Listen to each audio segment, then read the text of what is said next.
안녕하세요. 전설의 현장을 찾아가는 최PD입니다. 저는 서울의 상징인 남산에 왔습니다. 지금부터 전설의 현장인 남산 부엉바위 약수터를 찾아가려고 합니다.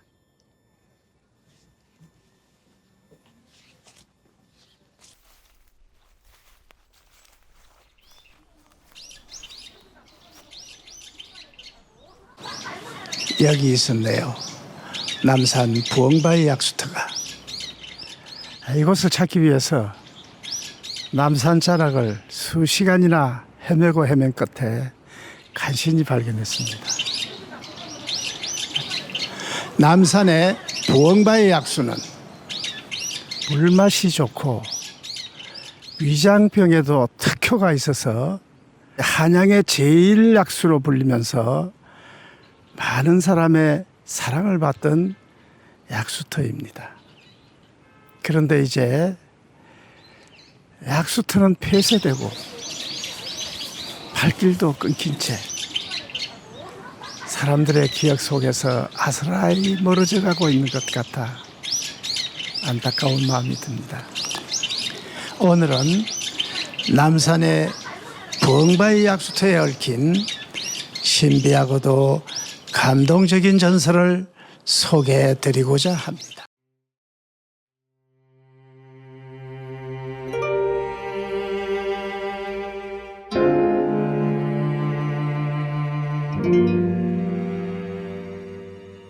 재생은 품속에서 긴 명주 수건을 꺼내 한쪽 끝자락을 소나무 가지에 걸고 나머지를 자신의 목에 감았다. 어머니, 불초한 소자를 용서해 주십시오.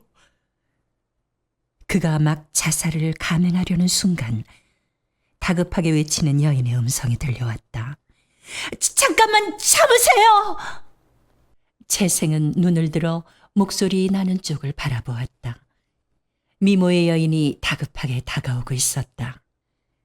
그녀는 좋은 말로 재생을 타이른 후 가까운 곳에 자신의 집이 있으니 그곳에 가서 욕이라도 하는 게 어떠냐고 권하며 남산의 송림 속에 있는 규모가 제법 큰 기와집으로 재생을 안내했다. 그녀는 따뜻한 음식과 술을 권하며 재생의 사연을 물었다. 몰락한 양반의 후손인 재생은 과거 시험 공부에 매달렸지만 번번이 낙방을 하고 말았다. 10년 공부에 가사는 탕진되고 뒷바라지에 지친 불쌍한 아내마저 숨을 거두었고 노모와 아이들은 끼니도 잊지 못할 정도로 궁핍한 처지가 되고 말았다. 마지막 희망을 걸고 이번 과거 시험에 임했는데 또 낙방을 하고 말았으니 무슨 염치로 고향에 돌아가 어머니와 자식들을 볼 수가 있겠습니까? 재생의 하소연을 들은 여인은 자신도 남편을 여의고 몇 번씩이나 죽으려고 했으나 모진 목숨을 이어오고 있다며 당분간 그녀의 집에 머물며 살 길을 모색해 보는 게 어떠냐고 따뜻한 말로 위로했다. 그날 이후 한 집에 기거하게 된 두 남녀는 급속히 가까워졌고 이내 정을 나누는 사이가 되었다. 그런 어느 날 여인은 고향에 한번 다녀오라며 노잣돈을 내어놓았다. 달콤한 사랑에 빠져 굶주리고 있을 가족들 생각을 까맣게 잊고 있던 재생은 자신을 일깨워준 여인의 배려에 감사하며 고향으로 향했다. 고향집에 들어선 재생은 소스라치게 놀랐다. 이전에 낡은 초가는 말끔히 단장돼 있었고 곳간에는 벼섬들이 쌓여 있었다. 아이들도 이전보다 더 건강해 보였고 얼굴에는 윤기마저 흐르고 있었다. 도대체 이게 어떻게 된 일입니까, 어머니? 아이고, 네가 보내준 돈으로 집도 수리하고 쌀섬도 넉넉히 들여놓았단다. 노모의 말을 듣고 채생은 비로소 이 모든 게 여인의 배려임을 알게 되었다. 며칠 후 채생은 한시바삐 여인을 만나고 싶은 마음에 서둘러 한양길에 올랐다. 남태령 고개에 다다르자 어디선가 갑자기 백발이 성성한 노인이 나타나 채생의 앞을 가로막는 게 아닌가. 이보게, 더 가서는 안 되네. 아니, 노인장은 누구신데 무슨 일로 제 길을 막으시는 겁니까? 돌아가신 자네 선친과 동문 수확하던 사이였네. 내 지난밤 꿈에 자네 부친이 찾아와 죽음에 처한 아들을 구해달라며 내게 통사정을 하는 게 아닌가? 아니, 저희 아버님께서요? 여보게, 내 말을 잘 새겨듣게나. 자네가 만난 여인은 사람이 아닌 천년 묵은 진해의 화신이라네. 자네를 잡아먹기 위해 100일 동안 공을 들이고 있었다네. 오늘 밤이 자네 제삿날이 될 게야. 그런 터무니없는 말을 하신다면 더 이상 듣지 않겠습니다.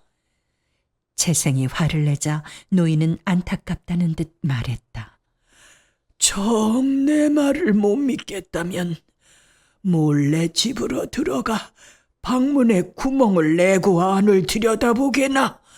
그렇다면 내 말이 진시인 것을 알게 될 테니까. 노인은 품속에서 검은 알약을 꺼내 채생에게 내밀었다. 담뱃진으로 만든 극약일세. 그 요물이 잠들거든 이 알약을 입에 털어넣게. 지네를 죽이는 데는 담뱃진이 제일이야. 반신반의하며 알약을 받아들고 떠나려는 채생에게 노인은 다시 한번 주의를 주었다. 자네가 그 요물의 정체를 알고 있는 줄을 알면 끝장일세. 절대로 의심받지 않도록 행동을 해야 하네. 노인과 헤어진 채생은 남산 여인의 집에 도착해 담을 뛰어넘어 몰래 집 안으로 들어갔다. 노인의 말대로 방문에 구멍을 내고 안을 들여다보던 채생은 소스라칠 듯 놀랐다. 과연 노인의 말대로 방 안엔 거대한 지네가 몸을 꿈틀거리고 있는 게 아닌가. 채생은 터져 나오려는 비명을 가까스로 참았다. 머리끝이 곤두서고 식은땀이 흘러내렸다. 그대로 멀리 도망가고 싶었지만 채생은 마음을 굳게 도사려 먹고 죽든 살든 부딪혀 보기로 했다. 여인은 예전과 다름없이 반갑게 맞아주었다. 채생은 그녀가 정성껏 차려준 밥상을 대하고서도 심장이 쿵쾅거려 목구멍에 밥이 넘어가지 않을 지경이었다. 채생이 먼 길을 다녀오느라 피곤하다며 일찍 잠자리에 들고 싶다고 하자 여인은 한 점 의심도 없이 이부자리를 깔아주었다. 밤이 깊어갔다. 채생은 여인이 깊이 잠든 걸 확인하고 가만히 자리에서 일어났다. 평화롭게 잠든 그녀의 얼굴엔 행복한 미소가 피어오르고 있었다. 자신을 죽음에서 구해준 것도 그녀였고 행복이 무엇인지 알게 해준 것도 그녀였다. 뿐인가 굶주린 노모와 아이들을 구해준 것도 그녀였다. 안 돼. 비록 요괴라고 할지라도 은혜를 원수로 갚을 수는 없는 일. 그녀가 내 목숨을 원한다면 기꺼이 내어주리라. 그렇게 결심한 채생이 담뱃진을 자신의 입속에 털어 넣으려는 순간 자는 줄 알았던 여인이 다급하게 소리쳤다. 서방님, 안 돼요! 재생은 깜짝 놀라 동작을 멈추었다. 저를 위해 목숨까지 버리려 하시다니 고맙습니다. 서방님이 만난 그 노인은 구렁이의 화신이랍니다. 그저와 저는 다 같이 하늘나라의 선관이었는데 죄를 짓고 땅으로 귀향을 와서 지네와 구렁이로 살게 되었죠. 다시 하늘로 올라가기 위해 500년을 기다려왔는데 오늘 서방님의 은혜로 소원을 이루게 되었습니다. 여인은 감격의 눈물을 흘리며 사연을 털어놓았다. 옥황상제의 노여움을 사 진해가 된 여인은 선한 공덕을 쌓아 죄를 짓고자 노력했지만 구렁이는 진해를 죽이고 자신이 하늘로 올라가기 위해 재생을 유혹했던 것이다. 그러나 재생의 변심으로 구렁이의 계획은 수포로 돌아가고 진해는 구원의 길이 열리게 되었다고 했다. 여인을 위해 목숨까지 버리려 한 재생의 희생적 사랑에 감동한 옥황상제가 그녀를 구원해 주기로 한 것이었다.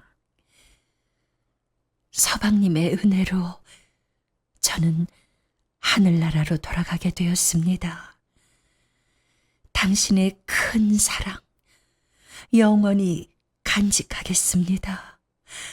부디 행복하소서. 여인은 재생에게 큰 절을 올린 후 거대한 용으로 변하더니 오색 구름에 둘러싸여 승천했다. 그와 함께 여인의 집도 없어지고 재생은 남산 숲속 부엉바위 앞에 망연히 서 있는 자신의 모습을 보게 되었다. 모든 게 꿈만 같았다. 진해 여인이 승천한 후 남태령의 구렁이는 벼락을 맞아 죽었다고 하며 그 후 고향으로 돌아간 재생은 평생 동안 재혼을 하지 않고 진해 여인의 은덕을 기리며 살았다고 한다.